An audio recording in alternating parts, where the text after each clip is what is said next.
Everyone. My name is Nathaniel. I'm the Digital Literacy Coordinator here at Greenville County Library System. I'm very happy to welcome you here tonight. Glad you could make it out and join us in this virtual program at the Library System. This is our final Meet the Author event tonight. And we're here with Catherine Smith, who's going to talk about her book, Baptists and Bootleggers. Before I hand it off to her and let her get started with her presentation, just a few housekeeping things. Just want to go through stuff. I have you all set on automatic mute right now, and I'd ask that you keep yourself muted in this so that we don't pick up background noise or background talk throughout the program as Catherine's talking. If you have questions or comments, please go ahead and feel free to use the chat. We have that up and available, and I will be monitoring it throughout. If we have time for the Q&A at the end, I will take questions in the chat and pass them along to Catherine so that she can answer them. We'll try to get to as many as we can, but no guarantees that we can get to everyone. We'll just see how many questions you got coming in, but hopefully we'll get a lot answered. But with that said, I'd like to thank you all for coming out. And here we have Catherine Smith, and I'm going to stop sharing my screen and pass it over to her, and she can start talking to us about her book. And thank you very much, Catherine, for joining us tonight. Hey, thank you. Thank you. Great to be here. Let's see. Let me get my screen up. All right, y'all can see the slide, I hope. Nathaniel, can we see the slide? We can see the slides. Thank you. Okay, good. All right, good. Okay. Well, my book is not out yet. It will be out June 1st. It's called Baptist and Bootleggers, a Prohibition Expedition Through the South with Cocktail Recipes. And I'll tell you the funny thing about the way I got into writing this book is my father and my son are both PhD economists. My father is named Bruce Shandel. Some of you may know him or know of him. He's quoted quite often in the media because he likes to talk to reporters. And he has a theory about government regulation that he calls bootleggers and Baptists, or just B&B. And whenever I told anyone about the book that he and my son wrote a few years ago with that title, they said, "Oh, that sounds like such a fun book." And I had to say, well, no, it's a book about economics. It's interesting, but it's just not a whole lot of fun. So that got me thinking that it would really be cool to write a fun book about the same subject, Baptist and Bootleggers, which could also be called Methodist and Moonshiners if you liked, but about the two sides of prohibition and how prohibition happened in the United States and how it went away. So I want to start out by talking about temperance. Temperance, many people in the United States realized that alcohol had become a serious problem here by the 1820s, not that long after we became a country. And they started what was called the temperance movement. The idea was that you just moderated your drinking, or you perhaps stopped drinking and encouraged others to be more moderate. And the reason was that people drank so much. We were sometimes been called the nation of drunkards. In 1820, Americans drank an average of 7 gallons of alcohol a year. And that translates into 1.7 bottles of 80 proof whiskey a week. Now, that's very high proof whiskey. And that's just a lot of booze. And of course, not everyone was drinking. It was mostly men who were drinking, and children didn't drink. So you're talking about some people who drank a whole lot of alcohol. Well, women joined the temperance movement in order to protect their homes and protect their children, because women had no rights. And if their husband was drinking up all of their income and coming home and, abusing everybody and, beating them up, they really didn't have any recourse. So this was what they tried to take that step toward protecting themselves. So the movement was gaining some steam, and then along came the Civil War. And President Lincoln raised the alcohol excise taxes to pay for the war. And then the tax continued afterward to pay for the war debt.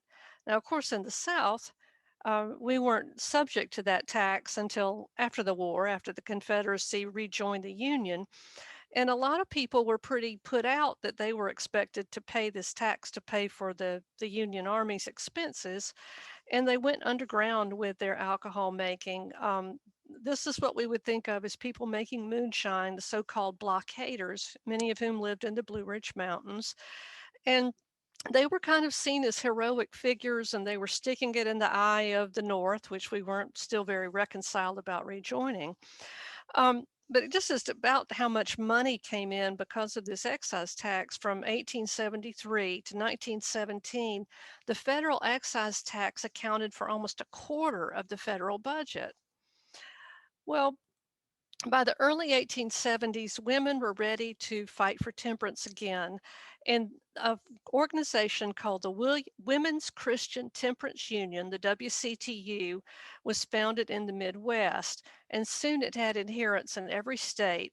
Um, you will see that the Bible here is attached. It was a Protestant organization, mostly the old mainline Baptist, Methodist, Presbyterians, not the Lutherans, not the Episcopalians, and certainly not the Catholics.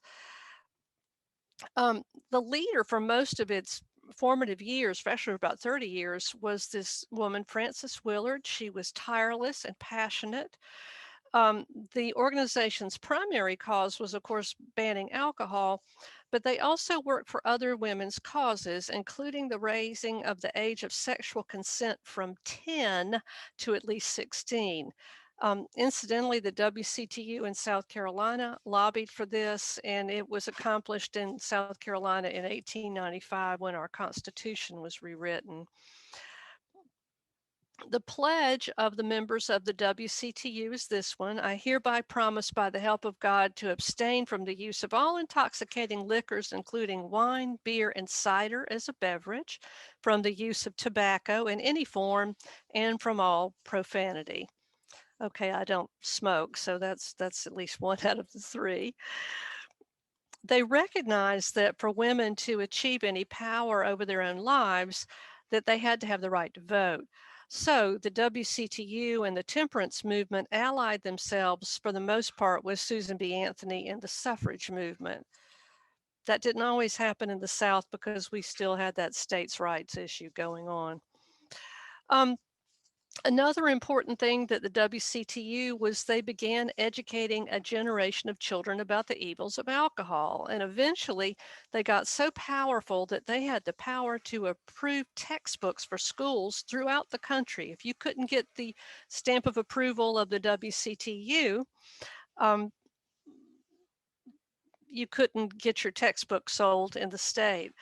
So an example I found was an 1884 textbook that belonged to a young boy from Anderson. And one of the quotes from it that's pretty typical is, King Alcohol is an enemy to reason, and once admitted, he may dethrone the rightful sovereign at any moment. So your good sense in your brain could be overthrown by alcohol at any moment without notice. They also had things that claim that just one drink could destroy the lining of your stomach, and that people were known to naturally combust from drinking alcohol.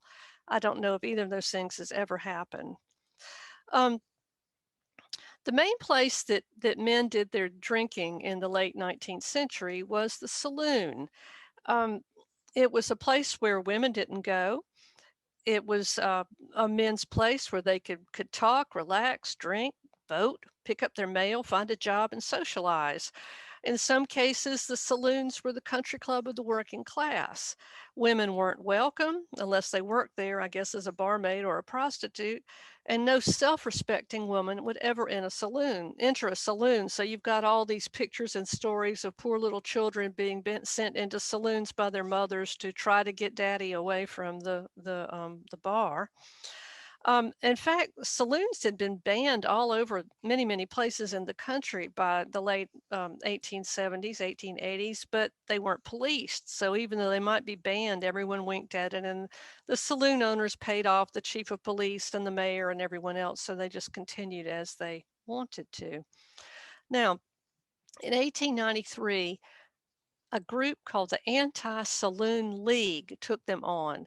Now, this sort of mild-mannered looking man is Wayne B. Wheeler, and he became the most feared man in America if you were a politician. Um, Wheeler said that he didn't care how a man drinks, I care how he votes. And he headed a single issue lobbying group. He could get you thrown out of office easily if you didn't vote his way. So between Wheeler's efforts, the educating of a generation or two of school children to be afraid of alcohol, and a few other things, the the um, the national mood started to turn against alcohol. Here are a few other things that happened. If you don't know anything else about prohibition, you've heard of this lady. This is Carrie Nation. I've got a chapter in my book just about Carrie Nation called In Search of Carrie Nation. I went and found her birthplace in Kentucky and followed her exploits in the various places she lived. She was born in Kentucky in the 1840s, but she was 54 years old before she began her crusade against saloons. Her first husband had died shortly after their marriage. He drank himself to death, so she was left a widow with a young child. She married again to a man named David Nation, and they moved to a place called Medicine Lodge in Kansas. And she was struck by the inspiration of the Lord and started destroying saloons. And I mean, destroyed them. She would go in with weapons, including a hatchet, brick bats, bricks, rocks. She once said men wouldn't give her votes, so she had to use rocks instead. And there are a lot of things said about Carrie Nation, such as that she was 6 feet tall, she was terrifying. The contradiction is maybe she wasn't so big, but I think that she was in such a frenzy when she went into the saloons that she probably looked terrifying, and she just was very strong. That she was very proud of her hatchet. It became her emblem.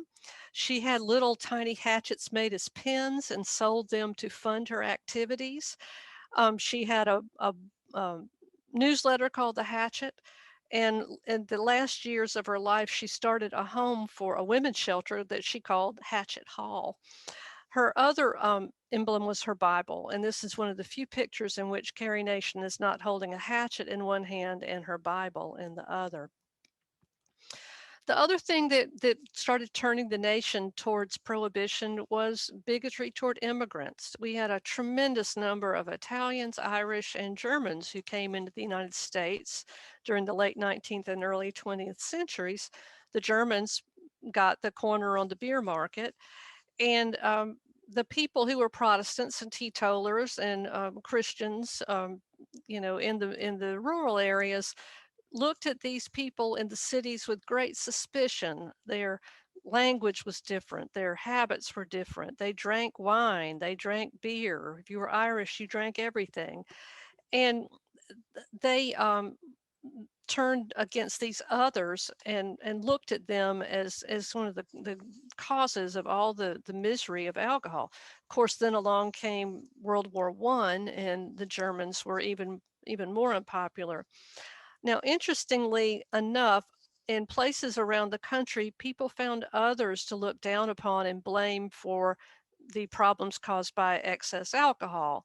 In the South, the bigotry was aimed at African Americans. In the West, it was Native Americans. In almost every place, it was the working class.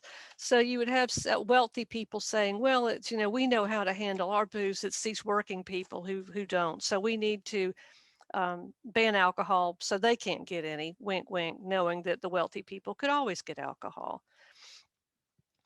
Another thing that came along was the passage of the 16th Amendment, which created the income tax. That meant the Treasury wasn't as dependent on the excise tax anymore, the excise tax on alcohol. So they did away with that, started income tax, and that made up for that loss of income.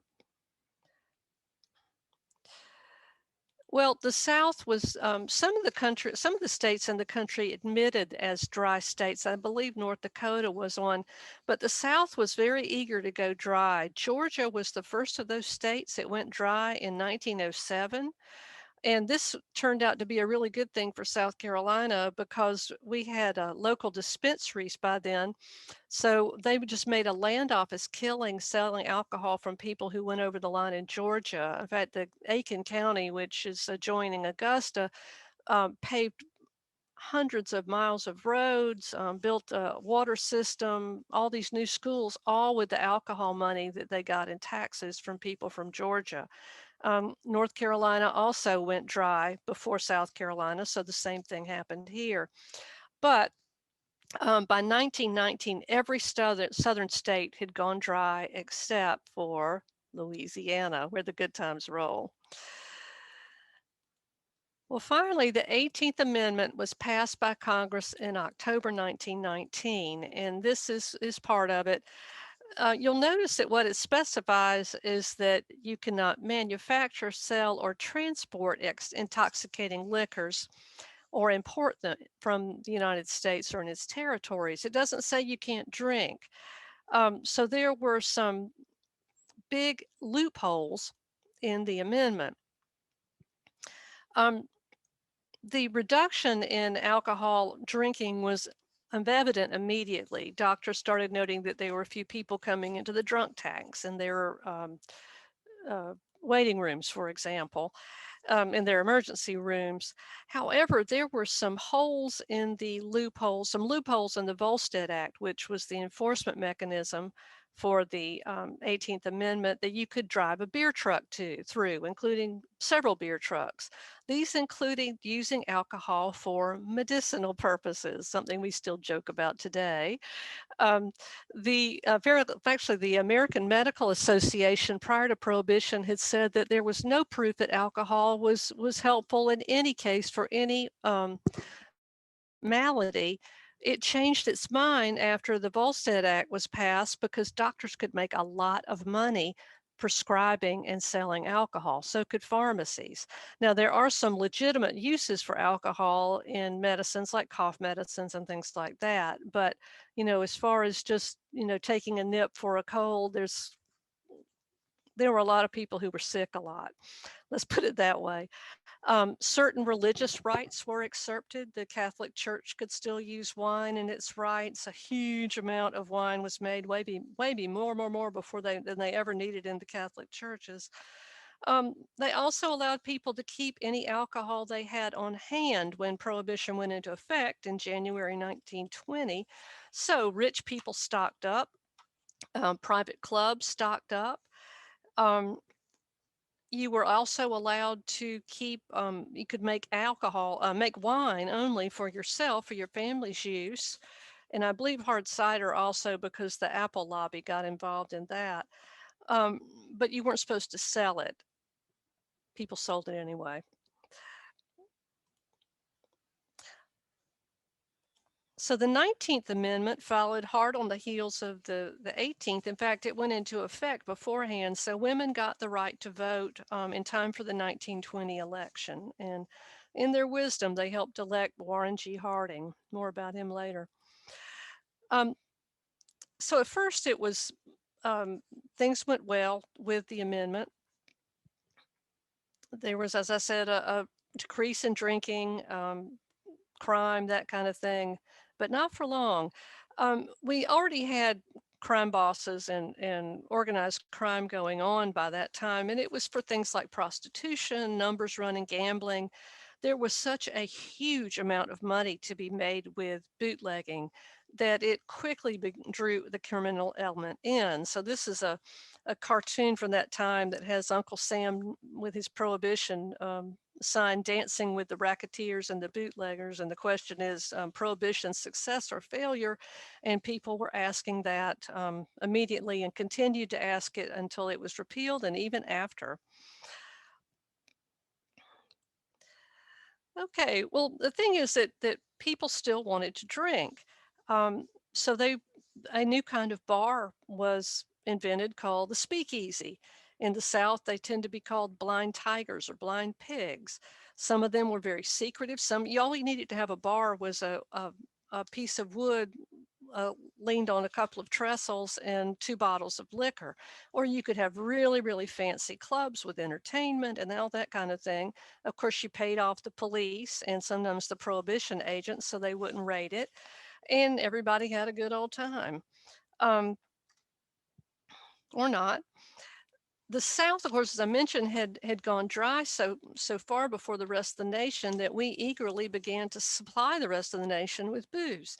The man here on you're shown is named Bill McCoy. The saying "the real McCoy" was not invented by Bill, but it was attributed to Bill because he was said to be a bootleg, a rum runner who always supplied good rum, good booze. He didn't water it down, he didn't adulterate it, and he was one of the early rum runners. This cartoon shows the 3 Mile limit and all the bottles and the rum barrels and all this that are floating off the coast, this coast and of course the west coast. But I think, and then you can see up in the Great Lakes, the booze is coming in by the lakes. In the South, we also had moonshine making, which had been going on for generations and generations, but it was really ramped up after Prohibition, and that continued for many years after 1933. Some of the places best known for their moonshine making were the Dark Corner of Greenville County, Hellhole Swamp in Berkeley County next to Charleston, and the mountains of Northeast Georgia and Northwest North Carolina, Western North Carolina. I mean, anywhere you could hide a still in the woods or in a swamp um, would be a good place to make moonshine. And then they needed runners who would drive their fast cars and deliver the moonshine to the nearest big city, Greenville, for example, or Atlanta, or Charlotte, or wherever it needed to go. And that led to the beginning of stock car racing and NASCAR. The gentleman here in the I guess bowler derby, whatever, fedora is Raymond Parks, who was from Dawsonville in Georgia, and two of his young drivers um, who were very good NASCAR drivers. The one on the left actually died after winning 3 races in a row when he and his cousin got into a fight over their still, and the cousin shot him dead and took his race winnings. So it was very violent business. Okay, well, people flouting the prohibition laws included Warren G. Harding. He had run as a dry. He was a Republican, and that was it. But he moved his stock of booze from his home in Washington. He had been a senator from Ohio, and his wife, the First Lady Florence Harding, served whiskey at his twice-a-week poker parties with his cronies. Harding was not a bad man. He was just not a real smart man, and he appointed a lot of really crooked people to his administration. It was one of the most scandal-ridden administrations in U.S. history. But he did appoint an able woman to enforce prohibition, and this is her. Her name is Mabel Walker Willebrandt. She was a public defender from California. She was in her mid-30s, and she took her job with a tremendous amount of passion. She was uncorruptible and probably the only high-level appointee in the Harding administration who really was gung-ho on enforcing prohibition. Unfortunately, bribery and corruption ran rampant from the local level all the way up to the Attorney General's office, but not with Mabel. Mabel's agents were sometimes known as Mabel men. They were poorly trained, poorly paid, and largely ineffective against the gangsters, often because they were paid off, and they were paid so poorly they needed the money. She dismissed over 750 of them in just the first few years of Prohibition for cause, often because of corruption. And of course, the booze just continued to flow in. Now, not all women supported prohibition. Remember, the 1920s was the Roaring Twenties. I guess you would think of it as the first women's liberation movement in America. Young women were bobbing their hair, they were shortening their skirts, and they were frequenting speakeasies. The rich drank like they had before, and some women worked in the illegal alcohol racket. There were women moonshiners, women rum runners, and there were women hostesses at speakeasy like Texas Guinan, who was known to greet her guests with "hello, suckers," and then charge them 4 or 5 times what the booze cost her when she served it. Her places of business in New York were padlocked so often that she had a little charm necklace made of all these miniature padlocks on it, and just laughed about what was going on. Um, Of course, the most notorious gangster of this period was this man, Alphonse Gabriel Capone. He was born in Brooklyn, but he did his business, most of his illegal business in Chicago. Now, I said that Chicago was his base, but he shows up in so many places that I have a chapter in my book called Al Capone Slept Here. In fact, one of the places he slept for a couple of years was the Atlanta Federal Penitentiary, and then he got transferred to Alcatraz. But first, he bought himself a nice little spread in Miami Beach. He bought this in 1928. He had a home on what's called Palm Island. It's still there today. Actually, it's been on the market recently for I think about $11 million. He had the largest private pool in Florida built, a long dock, which was illegal, of course. He had fancy boats, sent his son to the local Catholic school where his classmates included Desi Arnaz.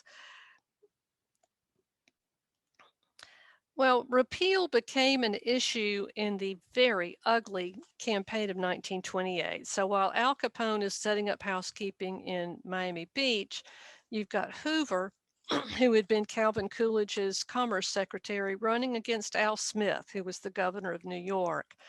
Al Smith was an unapologetic wet.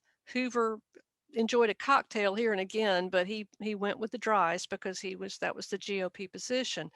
It was a very ugly campaign because Smith's religion was brought into the middle of it. He was a Catholic, and a lot of the country was very anti-Catholic. So you'll see this cartoon.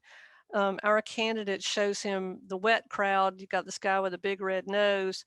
You've got the Catholic priest, and you've got Tammany Hall, the Tammany Tiger. Smith was a creature of Tammany Hall, which was the big political machine in New York City. Well, Mabel Walker Willebrand went out stumping for Hoover. This is something that you can't imagine an attorney general stumping for a political candidate today. In fact, it's highly illegal. But Mabel Walker Willebrand hoped that she would be appointed attorney general or to a federal judgeship if she helped Hoover get elected. So she went and spoke to a convention of Methodist ministers, urging them to support Hoover from the pulpit. It caused a huge furor. Hoover won, but he passed her over for the position, and she eventually went into private practice. Okay, before Hoover even took office, he took office in March of 1929, which was when that happened. At the time, they didn't change it to January until FDR's second term. 7 members of a gang in Chicago were gunned down in a garage on Valentine's Day, 1929. It was called the St. Valentine's Day Massacre. Capone's gang was suspected because this was a rival gang. It was the gang of Bugs Moran. Capone himself was in Miami at the time. In fact, he was being questioned at the district attorney's office. No one was ever charged, but Herbert Hoover was incensed about this, and his government went after Capone hammer and tongs and eventually convicted him on income tax evasion. Now, the Republicans had promised a chicken in every pot when they ran in 1932. In 1928. Instead, Wall Street laid an egg, and the Great Depression followed hard on its heels. Hoover had promised to study prohibition and see how, if it needed to be done away with or improved or what. But at his inauguration, he just said that he planned to study the entire judicial system, including prohibition, and ultimately he made no changes. And this very much pleased a woman named Ella Bull. She was the head of the Women's Christian Temperance Union at that time. And in a speech to Congress, she said, "I represent the women of America." Well, a woman who was listening to that speech on the radio was Pauline Morton Sabin, and not so much. In fact, she thought, "Lady, not this woman, you don't." Pauline Sabin was a New York socialite, an heiress, and one of the most prominent women in the GOP. She had been the first woman elected to the National Committee, in fact. She had been a tremendous fundraiser for Hoover. And as soon as she heard Hoover's inaugural address, she started what she called um, WANPR, let me see, the Women's Organization for National Prohibition Reform. What an acronym. She quit the Republican Party and announced that she was going to work to repeal prohibition. And interestingly, the women of WANPR used the same argument that the WCTU had, that they wanted to protect the home. Pauline Sabin and these other women were just sick of the hypocrisy of dry politicians who drank their booze, who drank wet. So Wayne Wheeler, who had died by then, he was the guy who said in the Anti-Saloons League said, um, I don't care how a man drinks, I care how he votes. Pauline thought that was ridiculous, and she was tired of the hypocrisy. So she started this organization in 1929. Even though the stock market later crashed, her wealthy friends and their husbands were able to support it financially, and they made membership free so any woman could join. And this was very attractive to women who were tired of not only prohibition, but they liked being associated with this attractive, well-spoken, beautifully dressed woman. So whether you were a middle-class housewife or a working woman, you could join WANPR and become one of the foot soldiers. Eventually, they had 620,000 members including every state, and they even came into the South to try to recruit. They held a large meeting in Charleston in 1932 and had a big anti-prohibition rally there at the Hibernian Hall. Okay, well, Pauline Sabin had been a leading Republican. She became a Democrat and never looked back, and she endorsed FDR in 1932. This is a piece of his election propaganda. It shows him and Jack Garner, his running mate, in a beer mug. And FDR promised, along with his New Deal, the doom of the 18th Amendment. In fact, it was part of the Democratic Party platform in 1932. Well, both houses of Congress were swept by the Democrats, giving them a healthy majority in both houses. So they immediately voted to repeal the 18th Amendment with the 21st Amendment. And it was turned over to the states to ratify. They had to have 2/3 of the states ratify. Well, FDR figured that he could take some action ahead of time. So he, in the first 100 days, one of the 15 pieces of legislation that he got Congress to pass was the Beer Wine Revenue Act. It made it legal to drink light wine and 3.2% beer. So the beer makers of America are ready. The Clydesdale horses made their debut from Bush, and they brought cases of beer and wine to not only the White House but also to Al Smith in Brooklyn. All right, so the states began their ratification efforts. Not surprisingly, South Carolina was the only state to just downright reject the 21st Amendment. Now, some states decided not to even take it up. And Mississippi did not pass it until 1966. That's how long Mississippi stayed dry. North Carolina and South Carolina did eventually go wet in 1935, but they passed, as in so many states did, what are known as local option laws. What happened with the 21st Amendment is it turned the regulation of alcohol back over to the states, and each state worked out its own system. In North Carolina and some other states, you have to buy from a government-managed package store. Also, of course, you've got local option, which allows a county to have a rule, and even a city within a county.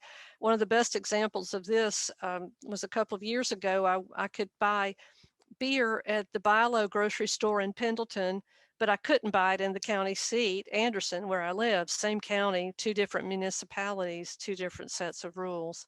And it's like that all over the country. Now, alcohol is still a problem. It still blights lives. though the amount of alcohol drunk in the United States has never come anything close to what it was in the early 19th century. But no one talks about banning alcohol in the United States anymore. We've tried that. We know it didn't work. So, um, I'll give you a shameless plug for my book, Bootleggers and Baptists, which is coming out June 1st. It's available for pre-order with my publisher, eveningpostbooks.com out of Charleston. And this book is partly history. It is also a first person account of the places I went to on the trail of Prohibition. These included renting a motorboat and driving past Al Capone's mansion, finding the home of where Carrie Nation was born, which is in the middle of a dairy farm right now.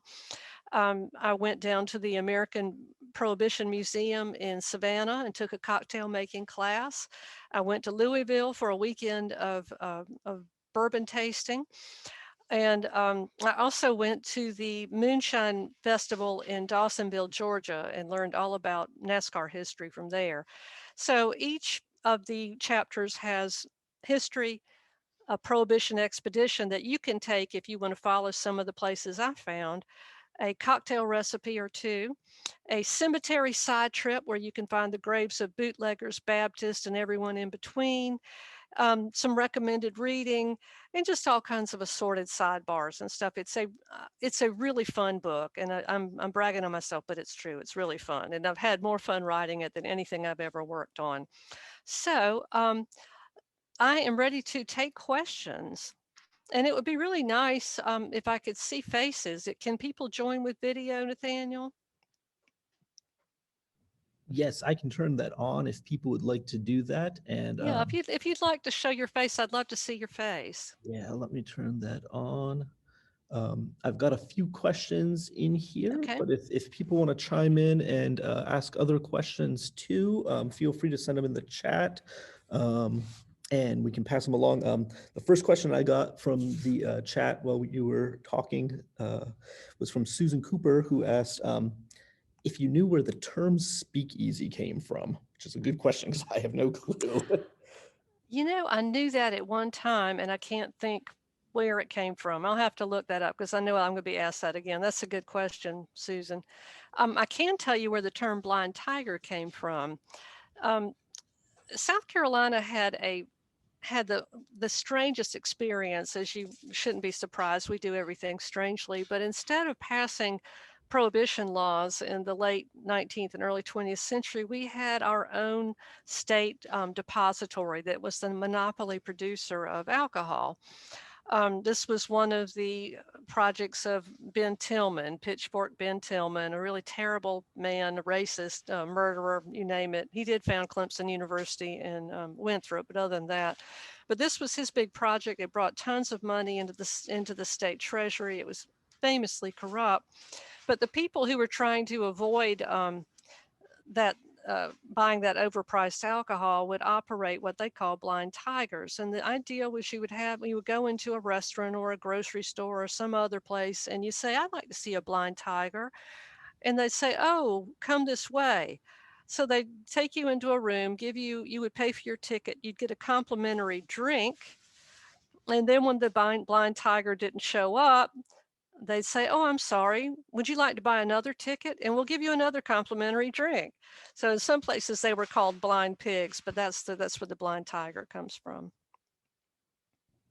That's great. That's very funny. Next question. So Aaron Rath had a couple questions, and this one I think Hey, is a Aaron. really good one that I think you have some thoughts about. She asked, I'm paraphrasing a little bit, but basically, do you have an idea or a thought as to why after the repeal of the 18th Amendment, why use didn't rebound to the previous levels? Why it stayed comparatively low?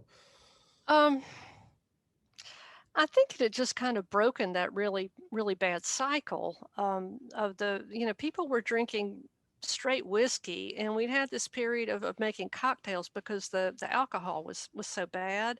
But people had learned to enjoy these lighter drinks that were, largely fruit juice and things like that. Um, and other things were going on by then. You're in the middle of the Great Depression. People didn't have a lot of money for alcohol. Then World War II started, and you know, same thing. The things that were going into booze were going into the war effort, and just along and along and along. But people just the culture had changed, and the amount of drinking changed with it. The saloon never came back. After Prohibition ended, it was the bar, and that changed things for women. Women could go drink in bars then. Um, so we could ruin our lives too. But I think that was it. It was just a change in the culture. Hey, Drew wanted to know if this book in particular is a departure from your other or usual topics, if this feels like something. Well, yeah, the first two nonfiction books I've written were biographies, were straight biographies. And actually, I had thought of doing this as a linked biography of women on both sides of the Prohibition issue, you know, Carrie Nation and Mabel Walker Willebrandt, Frances Willard. But then I just started thinking it would be so much more fun. And I think that I also want to appeal to younger readers who may not really care about the history that much, but Prohibition was just so wild and crazy, and the characters are just so larger than life. And I thought with that and the details about, how to find a modern speakeasy, there are a lot of them out there, and some of them are just fabulous. And, um, just some of the fun things that you can do on the Prohibition Trail and the recipes, I thought it might appeal to a broader audience. And I've had a couple of men say, I never read books, but I want to read this one. So I hope that's how it works out. Another question that Aaron Rath asked a little bit earlier is specifically, I think she was referring to the 1920s, but Aaron, please chime in if I'm misquoting it here. But she wanted to know if, the fact that the roles of women outside the home was so limited at that time, do you think that that's one of the reasons why they were so largely represented in the temperance movement and trying to get the 18th Amendment passed? They had no power. And that was what it got down to. And that's why the 18th Amendment and the 19th are so intertwined, because it was really about getting women some power. So they just, when there was almost no divorce, when if you went back to your family, you were just if your marriage didn't work out, you were just a pariah in many cases. So yeah, I think that had a whole lot to do with it. And just think about the sea change in women's lives in the 20s and 30s, where they entered the workforce in very large numbers. I mean, before the 1920s, most of the secretaries out there were men. Herbert Hoover had an all-male staff. Marguerite LaHanne was the first woman secretary to a president. She came in with FDR in 1932. So I think that's very true, Aaron. Well, does anyone else have questions? Let's see. What do we have? Just scrolling through these to make sure I'm not missing anyone's questions here. But again, feel free if you have a question for Catherine about her book, about this history. This is all fascinating stuff. I know I'm absolutely going to pick up a copy of this, Catherine. I'm fascinated. I'm sitting here. I've been jotting down notes in addition to these questions. Oh my gosh! Because I'm just, well, if there aren't any more questions, I could read a little bit of the introduction. Would you like that? That would be beautiful. Would that be good? Okay. All right.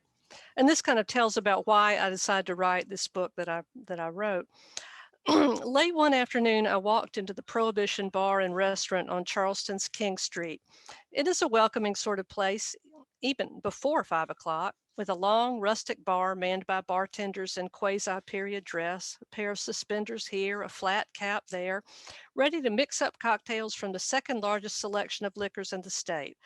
Or so I was later told by Ian Farley, one of the mixologists, as he prepared a Ramus Gin Fizz for me. The young female hostess wasn't busy, and when I told her I was working on a book about the real Prohibition, the period from January 16th, 1920 to December 5th, 1933, when the 18th Amendment was in force, she offered to show me around the place. Prohibition, the restaurant, strives for a rustic chic look with Edison lights hanging over the tables and wire cages, mason jars for glassware, and recycled liquor barrels here and there. The walls are decorated with photographs of Prohibition scenes in sepia hues, revenue agents busting up stills, protesters hoisting signs reading, "We want beer," and a portrait of the infamous saloon wrecker Carrie A. Nation waving her trademark hatchet. "Oh, there's Carrie Nation," I said, walking over to the picture. The hostess joined me. "I wish I knew something about her," she said. Right then, the plan for this book began to crystallize in my mind. I had been mulling over a serious history book about women in the Prohibition period, linking brief biographies of women such as Carrie Nation, Mabel Walker Willebrandt, the nation's chief enforcer at the Justice Department, and the woman who led the charge to repeal Prohibition, New York socialite Pauline Morton Sabin. But what were the chances that younger people like the friendly hostess at Prohibition would read that kind of book? Almost zilch. It would only be appeal to a bunch of aging history nerds like me. As I sat at the bar chatting with Ian, I realized there are a lot of people like me who are fascinated by the Prohibition period and its role in birthing cocktail culture. Ian had his shirt sleeves rolled to the elbow, showing his tattoos, a long stemmed tasting spoon on one arm and a strainer on the other. He referred me to a website where I could peruse the vintage cocktail mixing guides and find recipes. When I asked him for an appropriate Prohibition cocktail, he produced his foamy and delicious Ramos Gin Fizz, which I later learned was the favorite drink of Louisiana's notoriously corrupt and wet Governor and Senator Huey Long, the Kingfish. Over the next few days, I did some more noodling and research and came up with a completely different approach to this book. What I have written is a fun but informative book look at Prohibition in the South, tying events to places that readers can visit should they wish to take a Prohibition expedition of their own, and drinks they can try if they prefer to be armchair travelers. The southern states, except Louisiana, had all gone dry before national prohibition, thanks to the influence of Baptists and Methodists and dedicated temperance special interest groups on their legislation. In practice, it meant these states had flourishing illegal booze networks in place to serve themselves and their northern brethren long before the nation went dry in 1920. Southern port cities such as Charleston, Savannah, Mobile, and New Orleans, not to mention most of the coast of Florida, kept much of the eastern seaboard lubricated with rum and other illegal liquor imports during Prohibition. Meanwhile, the Appalachian Mountains was a hotbed of illegal liquor production that quenched the thirst and sometimes killed drinkers who were less particular about their hooch. Here's a statistic for you. The southern states accounted for half the moonshine still seizures by law enforcement between 1923 and 1924. These moonshiners were loath to give up their lucrative trade and continued making white lightning long after the 18th Amendment was negated by the 21st. And incidentally, NASCAR racing was a direct legacy of the drivers carrying loads of shine to customers. They honed their skills out racing lawmen down the nearest Thunder Road. My research on Prohibition in the South would take me to the birthplace of Carrie Nation, the Miami Beach mansion of Al Capone, a haunted hotel, a moonshine festival, Louisville's famous Whiskey Row, and the graves of a temperance leader, notorious bootleggers, and a stock car racer murdered in a dispute over a still. I met mixologists, modern day distillers, and Prohibition history buffs and drank more alcohol than I've ever had in my life. It's a tough job, but someone has to do it. In the middle of my research, the coronavirus pandemic hit, upending the bar and restaurant business. That eventually led to almost everything in the country being prohibited, though curiously, states and localities shut down non-essential businesses and even churches to slow the spread of the virus. Liquor stores were generally classified as essential. Sniffed a letter to the editor in the Wall Street Journal. Are we really willing to acquiesce to a government official's decision that buying liquor is more important than receiving the sacraments? Apparently, we were. So that's part of the introduction and kind of gives you the idea of how breezy this book is written, but you still will learn a lot. Well, It's that fun sounds history. fantastic, Catherine. Again, I'm Thank you. thrilled for. I have to You're ask. always. This one is my question. This is coming Mhm. directly from me, but Uh, in researching some of these cocktails that you have in your book, do you have a personal mhm. favorite? Oh, I'm a big martini drinker, I have to say. Though I did discover one called the Capone, which packs quite a wallop. You make it with rye whiskey, a splash of Grand Marnier, and then you top it with champagne. Believe me, you only want one of these. Um, it's surprisingly good. But yeah, I made a lot after I went to Louisville and tried the Kentucky Mule. I had a lot of Kentucky Mules. That's you substitute bourbon for the vodka. That's a nice summer drink. But actually, I've given up alcohol for Lent, so I'm learning about mock cocktails and fake alcohol, which is kind of interesting too. Yeah, the cocktail interest seems to have really kind of resurged in recent years. Did Yeah. you find that that's a Well, one of the reasons in South Carolina is we got rid of the mini bottle law because when we had that, bartenders were just limited in what they could do. You know, you were paying for a mini bottle, which was 1.7 ounces. That was makes a pretty strong drink, but it was hard. You know, it was already an expensive ingredient, and then for someone to have to, you were just winding up with one-on-one drinks or things like rum and coke or vodka and orange juice or bourbon and coke. It was once the mini bottle went away and you got back to free pouring, um, the cocktail culture just took off. One of the really neat places I write about is the Gin Joint, which was the first craft cocktail bar in Charleston. Um, a young couple owned that and operated, and man, they come up with all kinds of really interesting cocktails. So I guess just my favorite drink, my go-to drink is the FDR Martini, which is uh, 2 parts gin to 1 part vermouth. You take a bit of lemon rind and swirl around the lip of the glass with that. A couple of shots of, a couple of shakes of bitters, and then a teaspoon of olive brine and then an olive in it. And I just love shaking and shaking and shaking. I learned to really shake stuff a long time at my cocktail class.